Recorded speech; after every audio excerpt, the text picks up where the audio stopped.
നമ്മുടെ ആരോഗ്യവകുപ്പ് മന്ത്രി കെ മുരളീധരൻ പറഞ്ഞതുപോലെ ഭരണം മാറി അറിയാത്ത പോലീസുകാർ ഇപ്പോഴുമുണ്ട് കേരളത്തിൽ. ഇഡി ആക്രമിച്ച കേസിൽ ജാമ്യം കിട്ടി പുറത്തിറങ്ങിയ CPM-കാരായ പ്രതികൾ മ്യൂസിയം സ്റ്റേഷനിലെ ഓണാഘോഷ പരിപാടിയിൽ പങ്കെടുത്തതിൽ പിന്നെ എന്ത് പറയാനാണ്? പക്ഷേ ഭരണം മാറിയെന്ന് ശരിക്കും ഓർമ്മിപ്പിച്ചിട്ടുണ്ട് നമ്മുടെ ആഭ്യന്തരമന്ത്രി രമേശ് ചെന്നിത്തല. ഇഡി ഉദ്യോഗസ്ഥരെ ആക്രമിച്ച കേസിൽ പ്രതികളായ നിലവിൽ ജാമ്യത്തിൽ കഴിയുന്ന CPM പ്രവർത്തകരാണ് പോലീസ് സ്റ്റേഷനിലെ ഔദ്യോഗിക ആഘോഷങ്ങളിൽ യാതൊരു സങ്കോചവുമില്ലാതെ പങ്കെടുത്തത്. ഭരണകൂടത്തിന്റെ തണലിൽ നിയമവ്യവസ്ഥയെ നോക്കുകുത്തിയാക്കുന്ന പ്രവണത. ഇഡി ഉദ്യോഗസ്ഥരെ ആക്രമിച്ച കേസിൽ ജാമ്യം ലഭിച്ച പ്രതികൾക്ക് കോടതി കർശനമായ ജാമ്യവ്യവസ്ഥകൾ ഏർപ്പെടുത്തിയിരുന്നു.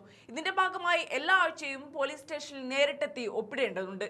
അങ്ങനെ ഒപ്പിടാൻ മ്യൂസിയം പോലീസ് സ്റ്റേഷനിലെത്തിയ പ്രതികൾ അവിടെ ഒരുക്കിയിരുന്ന ഓണാഘോഷ പരിപാടികളിൽ സജീവമായി പങ്കെടുക്കുകയായിരുന്നു. ഏകദേശം 20ഓളം വരുന്ന പ്രതികളാണ് യാതൊരു തടസ്സവുമില്ലാതെ സ്റ്റേഷൻ വളപ്പിൽ ആഘോഷങ്ങളുടെ ഭാഗമായത്. CPM പ്രാദേശിക നേതാവായ IP ബിനു ഉൾപ്പെടെയുള്ളവർ ഈ സംഘത്തിലുണ്ടായിരുന്നു.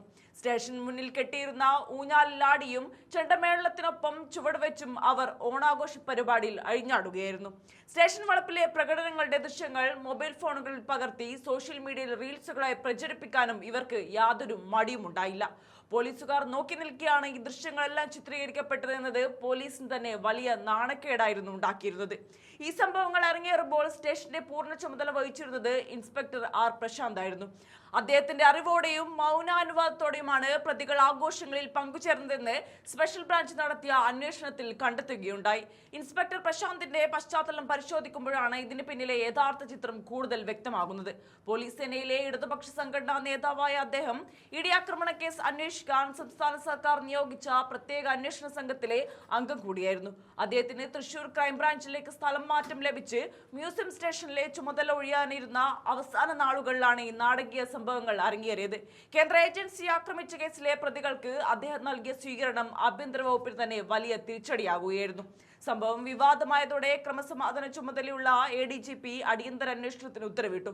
പോലീസുകാർ പ്രതികൾക്ക് എന്തെങ്കിലും തരത്തിലുള്ള ഒത്താശകൾ ചെയ്തു കൊടുത്തിട്ടുണ്ടോ എന്ന് കണ്ടെത്തുകയായിരുന്നു അന്വേഷണത്തിന്റെ പ്രധാന ലക്ഷ്യം. സ്പെഷ്യൽ ബ്രാഞ്ച് സമർപ്പിച്ച പ്രാഥമിക റിപ്പോർട്ടിൽ ഉദ്യോഗസ്ഥർക്ക് ഗുരുതരമായ വീഴ്ച സംഭവിച്ചതായി വ്യക്തമാക്കുന്നുണ്ട്. പ്രതികൾക്കും പോലീസുകാർക്കും ഒരേ നിറത്തിലുള്ള വസ്ത്രങ്ങൾ നൽകിയെന്ന ആരോപണവും അന്വേഷണ വിധേയമായി. പാളയത്തെ കല്യാൺ ടെക്സ്റ്റൈൽസിൽ നിന്നും സ്റ്റേഷനിലെ ഉദ്യോഗസ്ഥർക്കായി 68 ഷർട്ടുകൾ വാങ്ങിയിരുന്നെങ്കിലും പ്രതികൾക്ക് പോലീസ് വസ്ത്രം വാങ്ങി നൽകിയിട്ടില്ലെന്ന് റിപ്പോർട്ട് സ്ഥിരീകരിക്കുന്നു. IP ബിനു ധരിച്ചിരുന്ന ഷർട്ടും പോലീസുകാരുടെ ഷർട്ടും നീല നിറത്തിലായിരുന്നുവെങ്കിലും അവ തമ്മിൽ പ്രകടമായ വ്യത്യാസങ്ങൾ ഉണ്ടായിരുന്നു. ഇൻസ്പെക്ടർ പ്രശാന്ത് സ്റ്റേഷനിൽ എത്തുമ്പോൾ തന്നെ പ്രതികൾ അവിടെ ഉണ്ടായിരുന്നുവെന്നും പ്രതിയായ ഉണ്ണിയോട് സ്റ്റേഷന് പുറത്തു വെച്ചും IP ബിനുവിനോട് സ്റ്റേഷനകത്ത് വെച്ചും അദ്ദേഹം സംസാരിച്ചതായും റിപ്പോർട്ടിൽ പരാമർശിക്കുന്നുണ്ട്. ഉദ്യോഗസ്ഥരുടെ ഭാഗത്തു നിന്നുണ്ടായ ഗുരുതരമായ അച്ചടക്ക ലംഘനത്തിന് കർശന നടപടികളാണ് ഉന്നത ഉദ്യോഗസ്ഥർ സ്വീകരിച്ചത്.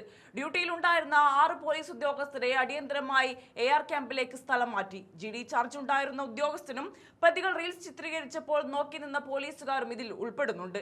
SHO പ്രശാന്തിനെതിരെയുള്ള നടപടികൾ IG തലത്തിൽ തീരുമാനിക്കാനിരിക്കുകയാണ്. പ്രതികളെ സ്റ്റേഷൻ പരിസരത്ത് നിന്നും പിരിച്ചുവിടുന്നതിൽ SHO ഉൾപ്പെടെയുള്ളവർക്ക് പൂർണ്ണ ഉത്തരവാദിത്തമുണ്ടായിരുന്നുവെന്ന് സിറ്റി പോലീസ് കമ്മീഷണർ IG-ക്ക് നൽകിയ റിപ്പോർട്ടിൽ വ്യക്തമാക്കുന്നുണ്ട്. ഇതിനു പുറമെ പ്രതികളുമായി പോലീസുകാർക്ക് എന്തെങ്കിലും ഗൂഢാലോചന ബന്ധമുണ്ടോ എന്നതിനെക്കുറിച്ച് DCP-യുടെ നേതൃത്വത്തിൽ വിശദമായ തുടരന്വേഷണവും പ്രഖ്യാപിച്ചിട്ടുണ്ട്. ആഭ്യന്തരമന്ത്രി രമേശ് ചെന്നിത്തല വിഷയത്തിൽ നേരിട്ടിടപെട്ട് കർശന നടപടികൾക്ക് നിർദ്ദേശം നൽകിയതോടെ പഴയതുപോലെ കാര്യങ്ങൾ നടക്കില്ലെന്ന് CPM-കാർക്ക് ഇപ്പോൾ പിടികിട്ടി കാണും.